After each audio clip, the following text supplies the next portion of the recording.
Então, nesta hora, buscando Jesus em nosso pensamento, agradecemos ao nosso mestre e amigo, irmão em todas as horas, que nos oferece a feliz oportunidade de nos reunirmos em seu nome, em torno do seu evangelho de luz, para alimentar a nossa alma de fé, coragem e esperança. Que possamos, Senhor, compreender os seus ensinamentos de amor, para que, compreendendo, possamos torná-los experiências felizes, onde a cada dia aprendamos o que verdadeiramente seja amar. E amando, nos tornaremos espíritos livres, felizes. Nos sentiremos capazes de servir ao próximo em teu nome. Sentiremos o que é ser filho de Deus. E assim, o vazio se preenche, a alegria se faz, e um novo rumo de felicidade, esperança, harmonia se abre na nossa vida. E assim, trilharemos firmes e fortes, nos auxiliando mutuamente para vencer as nossas fragilidades, seguindo um único caminho que verdadeiramente nos conduzirá às grandes conquistas do Espírito. Que Jesus nos auxilie nesta hora e que assim seja.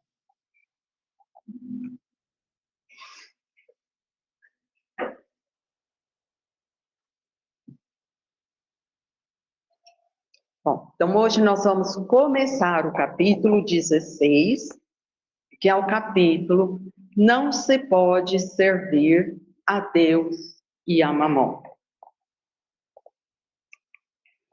E a primeira citação trata da salvação dos ricos. Mas o que a gente não pode esquecer, o capítulo anterior tratava da nossa salvação. Agora ele vai falar da salvação dos ricos.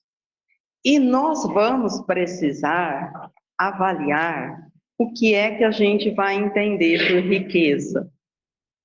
Então, vamos lá. Ninguém pode servir a dois senhores, porque ou odiará um e amará outro, ou se prenderá a um e desprezará o outro. Não podeis servir simultaneamente a Deus e a Mamon. Então, olha só. Essa citação guia o raciocínio deste capítulo. Então, a gente vai ter que ter isso para a gente entender o capítulo. Então, quando ele fala assim, que a gente não pode servir simultaneamente, o que é uma coisa simultânea? Ao mesmo tempo. Então, não dá para fazer uma coisa e a outra. Então, lembra que a gente já falou isso algumas vezes, o evangelho não dá opção coluna do meio. Ou é uma coisa, ou é outra. Ou eu sou amigo, ou eu sou inimigo. Ou eu gosto, ou eu não gosto. Ou eu faço, ou eu não faço. Porque senão a gente cai naquelas lacunas que não deixam que a gente tenha definição. E na indefinição, não tenho nenhuma decisão para tomar. Por quê? Porque está tudo indefinido. Ele é seu amigo? Mais ou menos. Você gosta dele? Um pouco. Você ora? Às vezes. Tudo sentença de indefinição. O que é ora às vezes? O que é um amigo mais ou menos? Não tem. Então, quando a gente já responde a indefinição, já põe aí, ó, risca e põe assim, ó. Toda vez que tiver na indefinição, a resposta é não. Ele é seu amigo mais ou menos? A resposta é não é. Você ora? Às vezes, quando dá. A resposta é não ora. Porque eu tenho que definir a minha conduta. E é isso que vai ser muito importante aqui. Então, ele já deixou claro, ó, ninguém faz isso ao mesmo tempo. Ou é uma coisa, ou é a outra. Só que aí a gente precisa definir para nós, então, o que é mamon. Então, quando a gente vai ver a tradução da palavra, a tradução é dinheiro. Mas os estudiosos falam que a gente precisa colocar no contexto para essa tradução ficar melhor, mais clara. Porque ali ele não está falando de dinheiro só. Ele está falando também de ganância, de avareza, ou seja, ele está falando da escravidão que o bem material produz. Por que eles pensam isso? Porque aqui, ó, a fala é assim: ninguém pode servir a dois senhores. Quem é meu senhor? Aquele a quem eu me submeto. Então, Maria, mãe de Jesus, disse assim: seja feita em mim a vontade de Deus. Eu sou a serva fiel. Por que ela era serva de Deus? Porque ela só fazia, dali em diante, a lei. Então, esta relação de servidão significa que eu me submeto. Então, ele coloca o mamon, significando bens materiais, como um dos nossos senhores. Ó, eu me submeto a tudo que os bens materiais me exigem. Para ganhar este bem, eu faço qualquer coisa. Então, é nesse sentido de subserviência a uma coisa material, em que eu aceito suportar, me submeter a qualquer situação. Então, o que ele está falando agora? Ó, ninguém faz essas duas coisas ao mesmo tempo. Se submete às coisas materiais nessa servidão e a Deus. Porque ninguém é escravo de dois senhores. Ou é um, ou é o outro.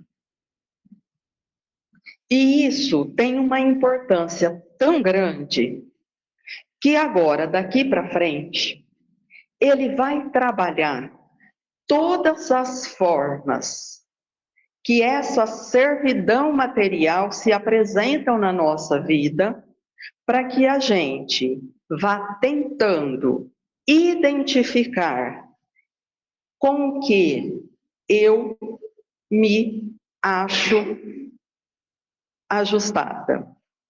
Onde eu me percebo, para que eu tenha uma clareza e consiga entender qual é o modo.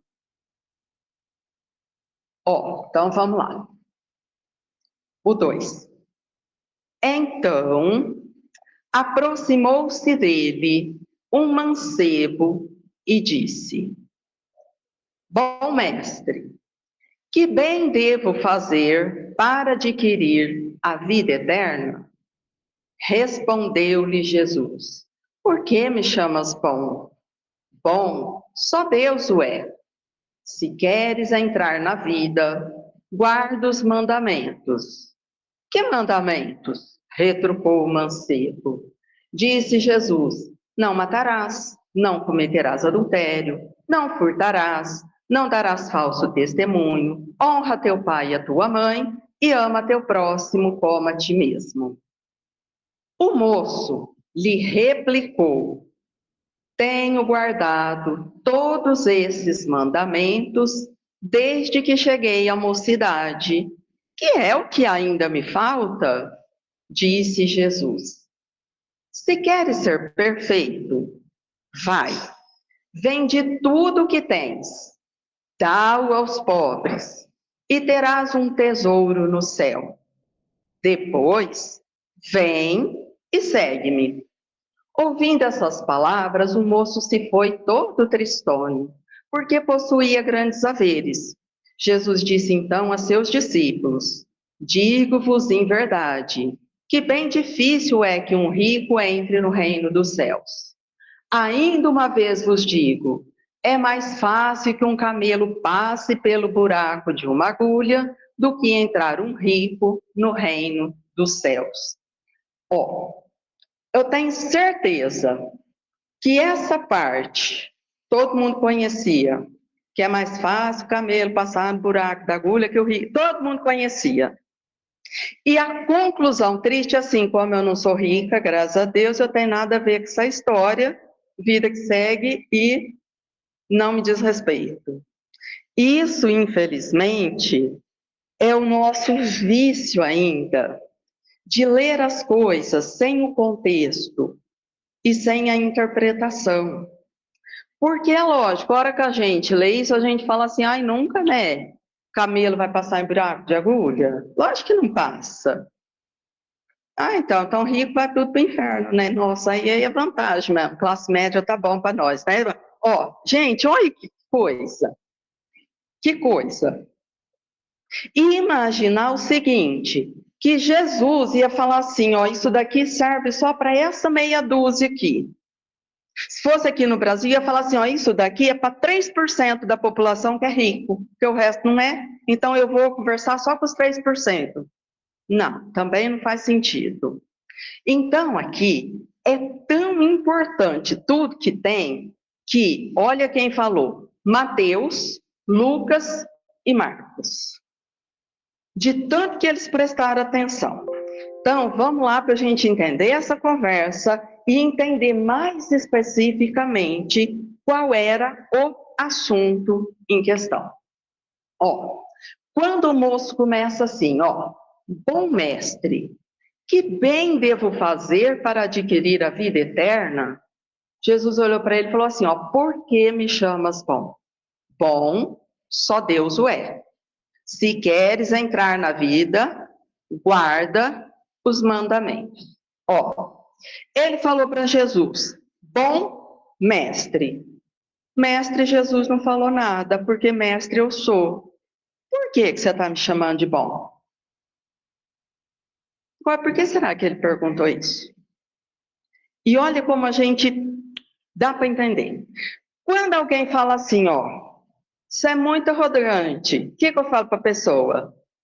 Por que você está me falando isso? Eu quero entender qual é a percepção dela sobre mim. Por que você falou isso? Ai, eu te acho muito brava. Por que você está falando isso? O que eu fiz que você identificou assim? Então, ó, até para nós é natural esse questionamento. Agora, vocês concordam comigo que quando eu falo assim, ó, pessoa muito brava, pessoa muito arrogante, pessoa muito complicada, é porque eu já observei, já analisei, já concluí e já tenho um ponto de vista bem formado sobre isso? Ou a gente chuta uma palavra aleatória? Já, né? Vocês estão com medo da pergunta? Gente, não vai acontecer nada. Ó, então, o que a gente percebe? O moço já tinha observado. Ele sabia por que ele estava chamando Jesus de bom. Então ele disse assim, ó, bom mestre. O mestre Jesus aceitou e o bom ele falou assim, ó, por que você está me chamando de bom? Bom, só Deus o é. Se queres entrar na vida, guarda os mandamentos. Isso equivale a Jesus falar assim para ele, ó, não sou eu que sou bom. Bom é Deus. Você quer ser bom também? Vive a lei de Deus, que é o que eu faço. Por isso que você está falando que eu sou bom? E o moço ficou meio parado nisso. E como muitas vezes a gente já leu, passou reto e foi lá, que o rico não vai entrar porque era mais fácil o camelo passar no buraco da agulha. A gente ignora essa parte. Então, eu preciso questionar de mim qual é a minha percepção do que é ser bom. Quem é uma pessoa boa para mim, segundo os meus critérios? O que é ser bom? Ó, tudo bem, não precisa responder alto, mas pensa, para a gente ser verdadeiro e eu entender quem eu estou chamando de bom.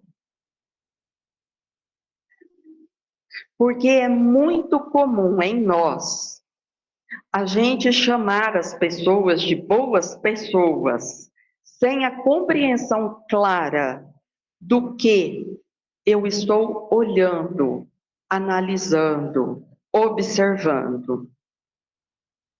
E aí a gente fala sem definição. E se eu não tenho definição, aquilo não me importa. Eu não me decido. Então eu chamo Jesus de bom. E ele diz: perdoa. E a gente fala: não. Uai, mas ele é bom. Ele indica o caminho bom, ele convida para o caminho bom, e para ele eu falo: não. Então, eu não entendi a minha percepção do que é bom. Porque ele é bom e eu não sigo. Aí eu converso com uma pessoa que fala assim para mim: perdoa não, você já deu chance umas 3 vezes, agora chega, se preserva, ama você primeiro. E eu vou falar, ai gente, uma fofa, uma fofa, eu adoro conversar com ela. Ela é muito boa. Gratiluz, pessoa pura de coração. Isso. Jogando você no abismo, mas de ponta, assim, ó, pra você cair de cara. Falando, desiste da oportunidade que a vida tá te dando de aprender a perdoar. Faz isso não. Vai embora rancorosa, magoada, para lascar tudo. E eu chamo ela de boa. Então, exatamente, qual é a minha percepção do que é ser bom? Porque se eu não definir, eu vou ficar procurando a tal da coluna do meio. Coluna do meio não faz definição. Então a gente não se decide por Jesus, porque a gente ainda não se convenceu que ele é bom. A gente só fala que ele é amigo, que ele é irmão, que ele cuida, que ele ampara. Ele é bom? Ah, ele é bom. É bom. E você segue? Então, eu estou pensando nisso, sabe? Porque eu estou com umas dúvidas se tem que ser assim mesmo, se não pode ser do meu jeito. Não sei se ele acertou. Porque no fim é isso que a gente tem feito. Então, definir a percepção do que é que eu ando chamando de bom é urgente. Porque eu preciso de segurança para tomar decisões. E na insegurança, gente, é muito difícil tomar decisão. Ó, alguém aqui já foi fazer negócio do Deus Mamon? Já? Vocês já compraram coisa? Para investir e dar mais lucro? Se eu estou insegura, como é que é a decisão? Ó, conversa com 50 pessoas, pesquisa, vai atrás de coisa que me informa, que me orienta, né? Porque a hora que eu estou segura, no reino de Mamon, eu sei como é que faz a decisão. Só que nesse outro aqui, eu preciso da mesma coisa. Eu preciso de informação, orientação, eu preciso conversar, eu preciso querer, eu preciso me dedicar. Mas como eu só falo que Jesus é bom e não dou a devida importância, eu falo, então, né? Tempo resolve. Um dia, se Deus quiser, eu melhoro, e aí eu perdoo, e aí passa. Deixa que o tempo vai vendo como é que é. Eu não vou pesquisar, eu não vou me orientar, eu não vou me informar, eu não vou procurar. Por quê? Porque eu não me importo com ele ainda. Eu só falo que ele é bom. Então, infelizmente, quando é que a gente chama Jesus de bom? Quando ele cura, quando ele faz milagre, quando eu quero que ele me alivia, quando eu quero que ele me carrega, quando eu quero que ele seja meu servidor. Não quando ele me propõe a mudança. Não quando ele me convida para ir até ele. Não quando ele me propõe um trabalho. Quando eu quero as coisas do jeito que eu quero e não do jeito que devem ser. E isso, infelizmente, ainda é da nossa imaturidade, porque a gente percebe ainda hoje na humanidade quantas pessoas ainda só buscam esse Jesus do milagre, esse Jesus da cura, esse Jesus da solução, esse Jesus da cruz. Aquele que propõe o trabalho de sentimento, vê, a gente lê a citação bíblica e passa reto. Vai lá nas duas últimas frases, fora bem de contexto, para não a gente ter como interpretar, nem sentir nada, encerra essa história. Ó, essa passagem não é para mim, tem nada a ver comigo, eu já vou para a próxima. Então, eu perco esse contato, essa oportunidade de transformação. Mas todos nós já conhecemos o que é esse bom que ele está perguntando. Então, olha só, se a gente pensar, porque Jesus é bom, então agora eu tenho que pensar. Só que na humanidade nós tivemos um monte de exemplo disso. Ó. Gandhi foi bom? Mas por que eu sei que ele foi bom? O que é que ele fez que caracteriza ele como um bom? Buda foi bom? Mas o que caracteriza Buda como bom? Madre Teresa de Calcutá foi boa? Mas o que caracteriza ela como sendo boa? Irmã Dulce, Francisco de Assis. Ó, por que a gente sabe que estes foram bons espíritos em trabalho aqui na Terra? Será que é porque isso a gente já conhece? Ou eu fico em dúvida, será que a irmã Dulce foi boa mesmo? Eu tenho minhas dúvidas, eu estou achando que ela não foi boa, não. Esse negócio de ficar cuidando dos pobres, trabalhando no hospital o dia inteiro, cuidar de doente, eu acho que ela não era boa nada. Eu acho que ela não era muito boa. São Francisco de Assis. Não, também acho que não foi bom, não. Esse negócio de não valorizar bens materiais, querer cuidar de pessoas, querer orientar. Não, ele não era bom. A gente tem essa dúvida? Ah, não temos. A gente tem certeza que esse povo é bom. Entendi. A gente só não quer contato com o exemplo deles. Isso funciona só na vida deles, na nossa não vai dar muito certo. Então, esse é o cuidado. Por isso que Jesus é incisivo. Porque quantas vezes a gente já falou assim, ó, mas como que eu vou saber qual que é o bem que eu tenho que fazer na minha vida? Não tem como a gente saber isso. Como não? Se você reconhece o bem aqui, é porque você conhece muito bem o que é bem e o que é mal. Se eu sei, cada vez que eu estou fazendo uma coisa, se eu olhar com esse critério que eu olhei para a vida deles, eu vou falar assim, ó, isso que eu estou fazendo é bom. E isso que eu fiz aqui não é nada bom. Eu já sei. E aí eu já identifiquei o meu problema. Então, olha só, temos condições para, queremos fazer, por quê? Como é que chama quando eu não quero sair de um lugar mesmo quando ele não é muito bom? Gente, não é que nós estamos tudo sentados nessa tal de zona de conforto? E aí a gente põe o banquinho na zona de conforto e fala assim, olha, fulana está na zona de conforto, ela não quer sair. Olha, aquela ali está na zona de conforto, não quer sair. Eu já me ilhei na zona de conforto, a minha ilha inteira. Por quê? Porque eu falo assim, ai, não tem como saber. Tem, claro que tem. A gente já aprendeu a separar essas duas coisas. Então, ó, é isso que ele vai ficar chamando o tempo todo. Então, vamos lá. Aí, né, para definir para a gente com maior clareza, o Emmanuel, que faz aqueles textos todos trabalhados, lembra que o nosso capítulo anterior era o Fora da Caridade não há salvação? E aí tinha a Epístola de São Paulo aos Coríntios, que ele fala da caridade, que eu falei, ó, tem lugar que a tradução é caridade, tem lugar que a tradução é amor.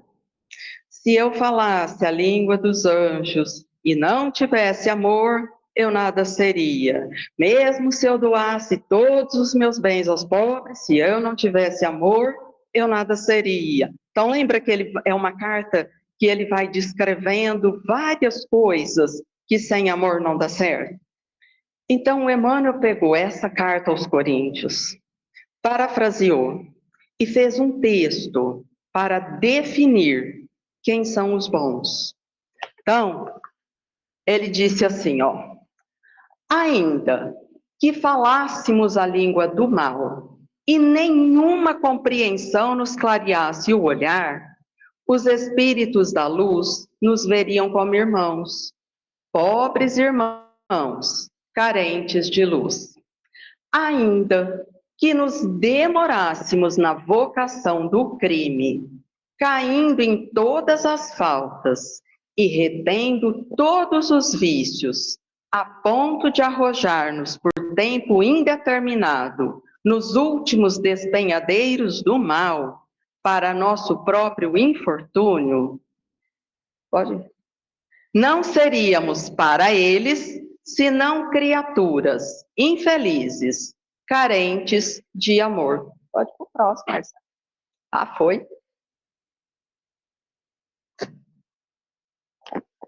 Ainda que dissipássemos todas as nossas forças no terreno da culpa e dedicássemos a vida ao exercício da crueldade, sem a mínima noção do próprio dever, isso seria para eles tão somente motivo a maior compaixão.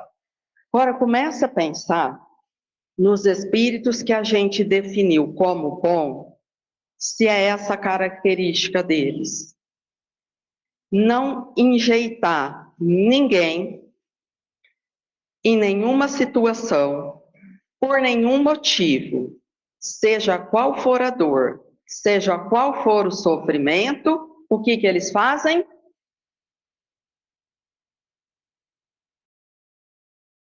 O bem que é possível. Porque o bom é aquele que cumpre a lei. Então, quando Jesus fala para ele, ó,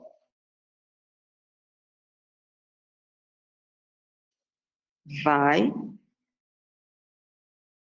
e segue a lei, porque é isso que é ser bom. Mas eu já falei. Então, aí vem a outra etapa da conversa. E olha, de verdade, eu acho muito interessante, porque assim, ó, esse moço, não dá para falar que é uma ingenuidade, eu diria que ele é distraído. Porque quando ele vai até Jesus, ele fala, ó, mas desde a minha mocidade, eu já sigo a lei. Que mais que eu tenho que fazer?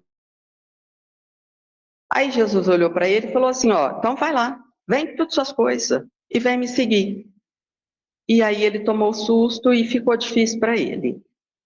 Mas, se nós tivéssemos essa conversa com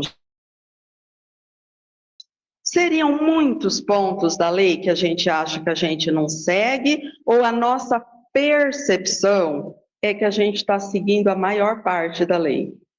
Não matarás, não roubarás, não cobiçarás o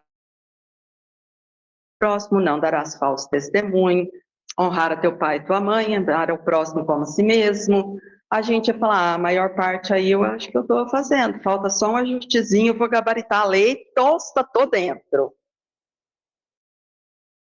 É assim que a gente está? Entenderam como essa história da percepção é importante? Agora, o que que vai mostrando que a gente tem um equívoco de percepção? Porque é improvável que a gente conversando, a gente não vai descrever angústia, medo, ansiedade, fases deprimidos, desanimados, ou seja, tudo aquilo que não é fruto do amor.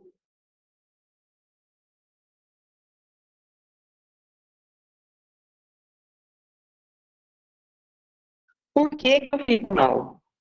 Onde que está? O que será que pode acontecer para minha percepção estar com essa dificuldade? Quando a gente olha para uma coisa e está tudo distorcido e eu não tenho clareza, o que que pode estar acontecendo? Em que situações a gente faz isso?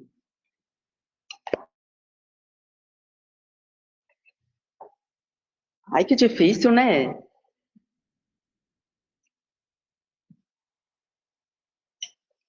Então, vamos ter que pensar. Quando será que a gente faz esse tipo de equívoco com a gente? Porque senão eu também não sei. E eu acho que esse está sendo o desafio. A gente tem muito essa sensação do tô perdido.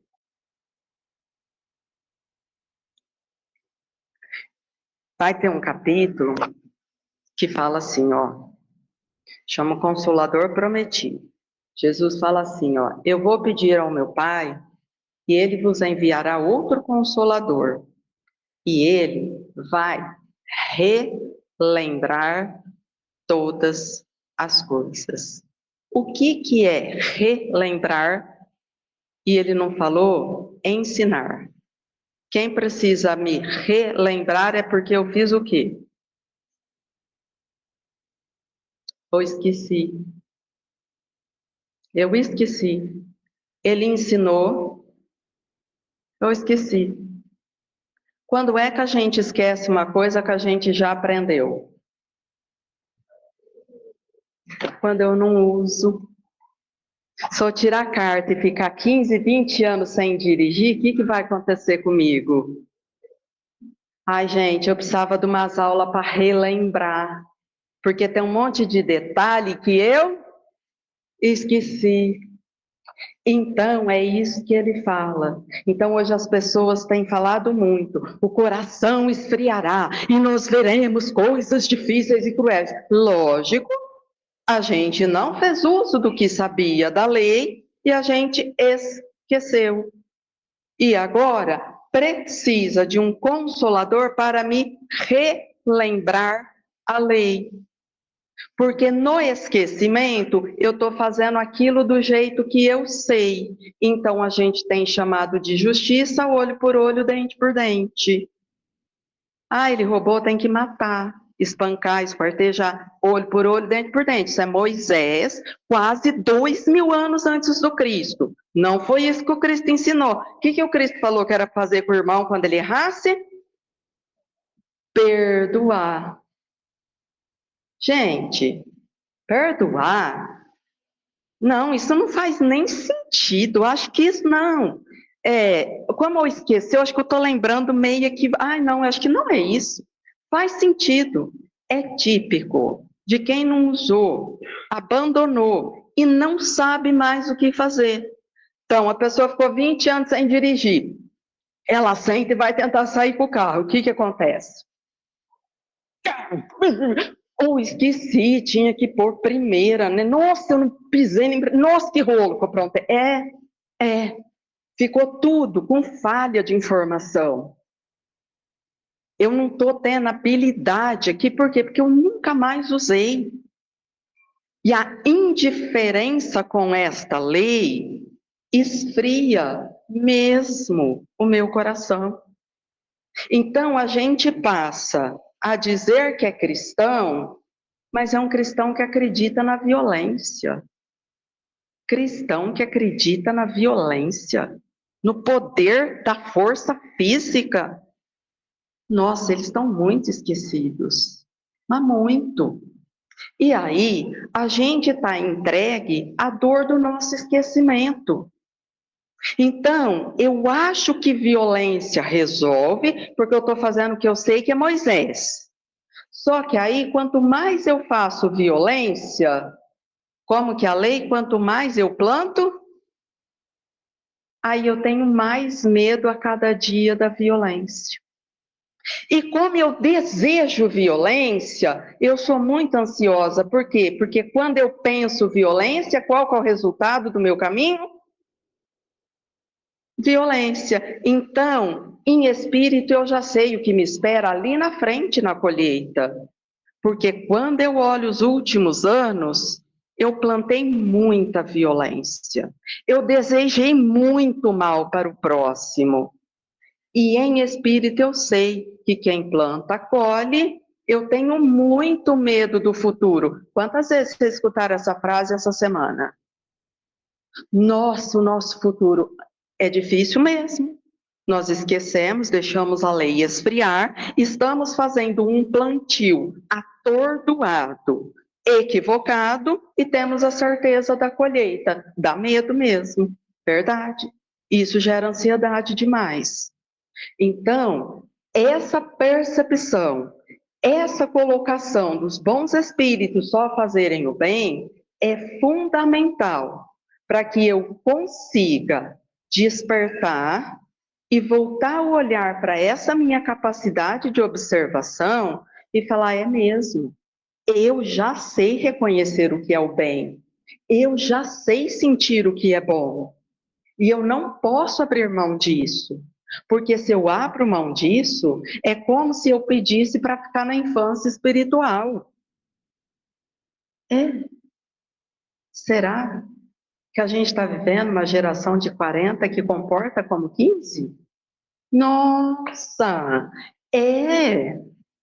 Até a gente que é leigo no assunto bate o olho e fala assim: está infantilizado. Ganhou até nome, né? Síndrome de Peter Pan, não quer crescer nunca. Vai brincar de menininho para sempre. Tá com quase 50, brincando de menininho, de sair. Por quê? Porque não quer responsabilidade da idade, não quer compromisso, quer ficar como se tivesse 15. É o que a gente está fazendo aqui. A gente quer ficar como se a gente fosse criança espiritual, mas a gente não é. Por isso que a gente está na última hora da transição, porque a gente já tem maturidade pelo tanto de conhecimento para fazer. Mas eu faço se eu quiser. Ninguém vai me obrigar a fazer. Porque a lei de Deus é uma lei de respeito. Eu tenho livre-arbítrio. Eu posso fazer ou não. Eu só tenho que dar conta da consequência do não fazer. Mas escolher eu posso. E isso é verdade. Então, é esta clareza que agora a gente precisa para conseguir fazer essa transição. Então, aí, ó, parafraseando, o Emmanuel desce lá a lista, porque Paulo tinha falado, ó, o amor é calmo, o amor é benfazejo, o amor é paciente, o amor... E ele continua falando dos bons, ó. Os espíritos da luz são pacientes, em todas as manifestações são benignos, não invejam, não se orgulham, não mostram leviandade, não se ensoberbecem, não se portam de maneira inconveniente, não se irritam, não são interesseiros, não guardam desconfiança, não folgam com a injustiça, mas rejubilam-se com a verdade. Tudo suportam, tudo creem, tudo esperam, tudo sofrem. Mas a gente já sabia que isso era característica de gente boa. A gente já sabia. Que pensa uma pessoa boa que mora perto de você. Sabe aquela senhorinha que cuida de alguém que é difícil? e que você fala assim, ó, gente, como que ela suporta? A mulher não perde a fé, ela dá conta. E ela tem uma paciência, porque ela espera o dia que ele melhora. E ela sofre junto. Mas ela não reclama. E ela aguenta. E a gente olha e fala assim, ó, lá no fundo, eu sei que eu devia fazer isso também. Ai, mas tem que ser desse jeito. Eu já sei a resposta. Por isso eu não vou perguntar isso para Jesus. Eu vou conversar com a minha amiga do lado para ela falar assim: não, você já aguentou demais. Abandona isso.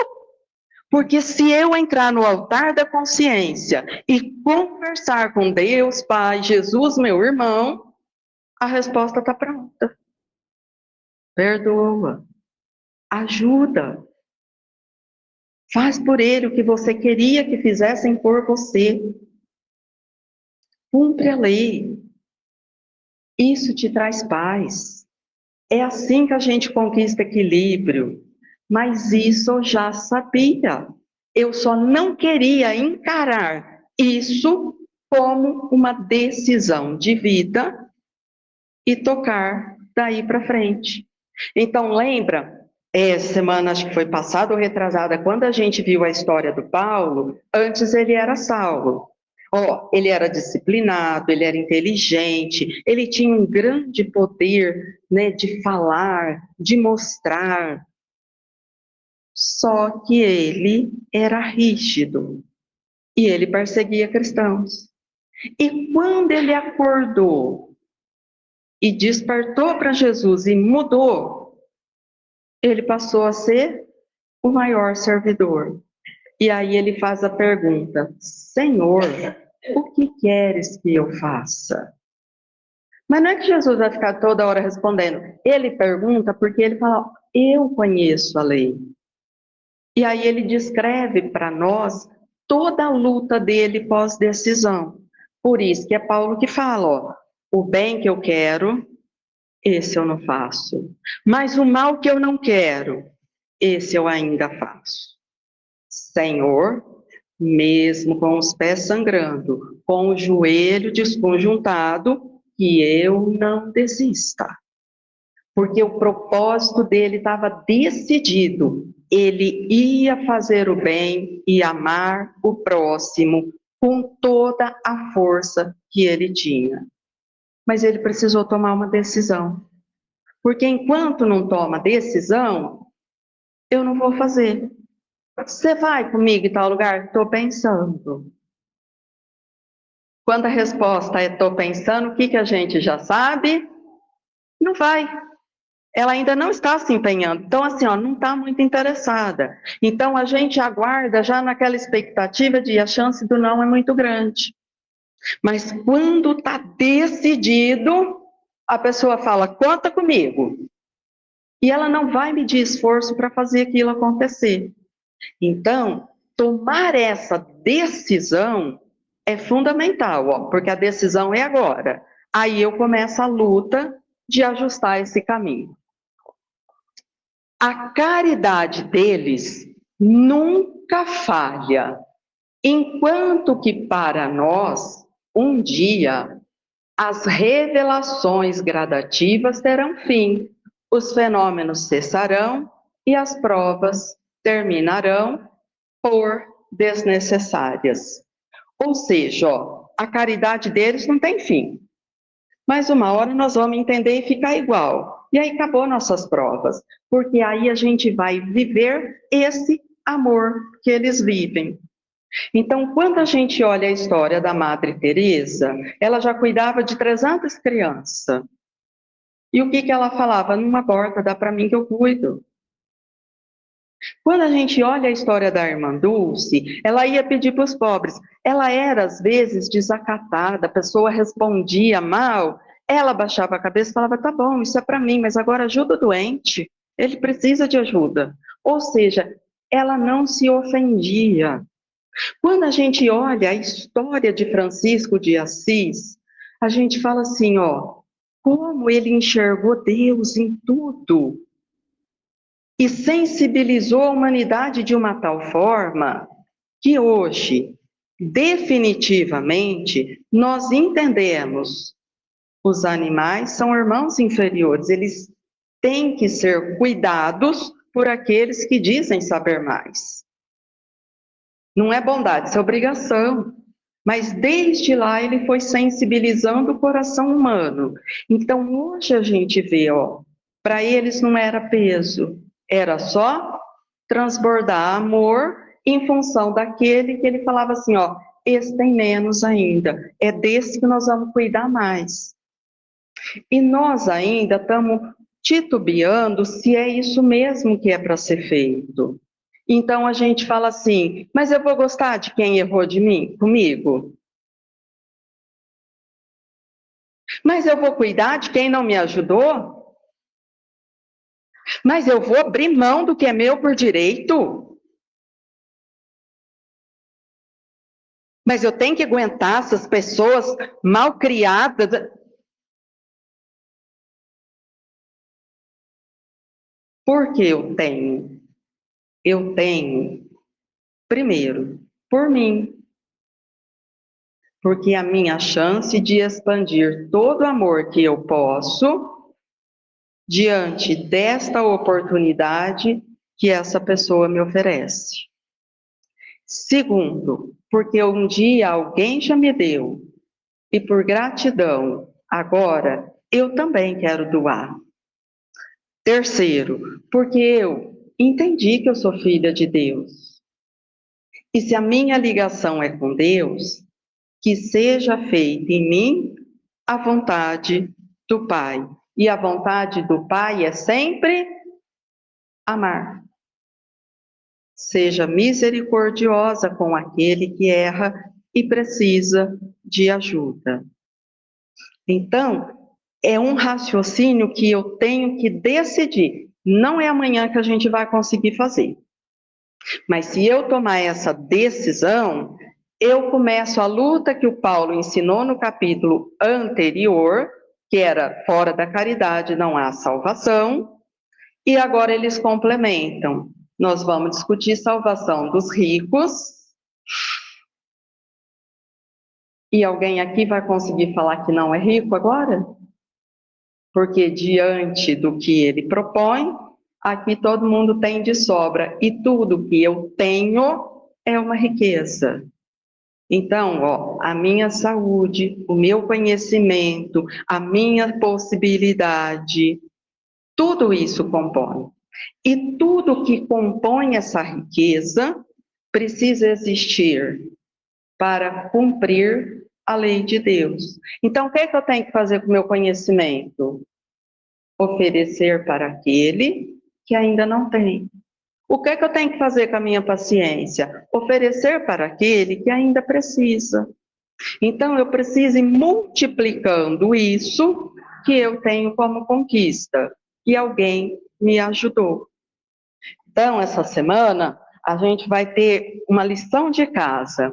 A gente vai olhar todo mundo da nossa volta, do nosso caminho, e perceber quanto que a gente já consegue identificar com clareza quem é bom, o que é o bem de verdade. Para a gente ir definindo para nós o que de fato constitui esse bem, esse bom que Jesus está falando para o moço pensar. E aí, a semana que vem, a gente acaba a história do moço. Tudo bem, meu povo? Agora, esse bem de entendi. Confortável, talvez não, mas estamos bem, deu para entender, juntamos as partes da coisa, podemos encerrar. Alguém quer fazer alguma pergunta, alguma colocação?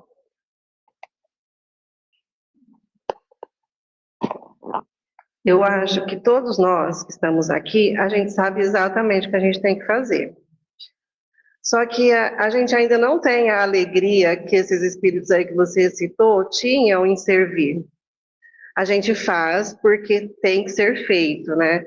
E eu acho que esse período da transição é difícil, porque você se nutrir de fazer o que precisa ser feito, querendo fazer o que você gostaria de fazer, Eu acho difícil. Ó, então, é uma coisa boa para a gente pensar. É difícil fazer, mas se eu tiver certeza absoluta que é o que eu tenho que fazer, eu vou fazer. Eu vou fazer. Se eu tiver uma dúvida, aí eu vou titubear. Por isso que essa observação que Jesus faz aí no começo da conversa é fundamental. Gente, eu lembro uma vez, nossa, faz tempo hein, que eu era novinha, veio aqui em Sertãozinho fazer palestra um cara que é lá do Rio, que ele chama Raul Teixeira. E ele falou assim: nunca se contente com a primeira leitura do Evangelho. Cada vez que você lê, você vai perceber que alguma coisa escapou da sua compreensão. E Jesus nunca falou nada por falar. Vocês não vão achar uma frase dele que é a frase, por que ele falou isso? Porque sim. Sabe, igual nós, oi, tudo bem, tá calor, né? Achei que ia ter. Não tem isso. Então, quando ele fala assim para o mancebo rico, por que você está me chamando de bom? Tem um motivo muito especial para ele fazer essa pergunta antes de continuar a conversa. Porque, vê, ó, do mestre ele não falou nada. Ele só falou, por que você está me chamando de bom? Bom é meu pai, cumpre a lei. E aí ele continua a resposta. Então, por que ele fez essa pergunta? E aí a gente tem que ficar batucando nisso, batucando, até que a gente vai achando o sentido dele parar e chamar atenção naquele ponto. Se não passa, a gente passa a distrair. Mas, ó, lição de casa, observem os bons. Quem faz o bem, para a gente pensar como é que a gente está com essa percepção do bem e do bom.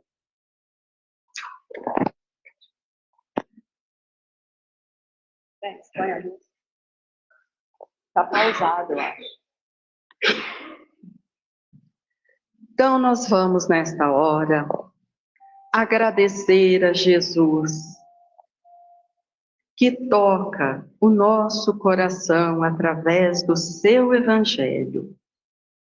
Pedir à espiritualidade amiga que nos auxilie para que tenhamos maior clareza do que verdadeiramente seja o bem, o bom, e que sintamos em nós a presença destes espíritos bons, que já bondosos, dedicados, fazem parte da nossa caminhada nesta vida, nos convidando a novas decisões, a mudança interna, para que um novo tempo nasça na nossa intimidade, onde nós, agora, decididos, seguros, vamos iniciar um momento de grande mudança,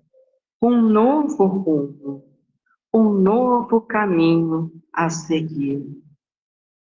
E assim, já cantamos algumas vezes, que alegria, Senhor, foi o meu despertar, sentir o seu amor pulsando no meu coração.